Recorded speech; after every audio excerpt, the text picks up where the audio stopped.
Rust-Oleum Sunrise Red is almost the same color as the Mahindra Red. So I am doing a DIY toolbox out of an old ammo case, and as you can see, it goes on just as good as any Rust-Oleum. It's so satisfying to paint things. And it's the right color.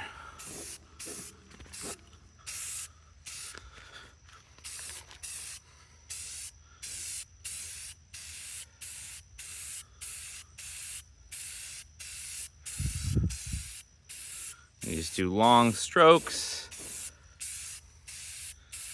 about 5 or 6 inches away. Coat it up about 2 coats, let it get nice and sticky on there.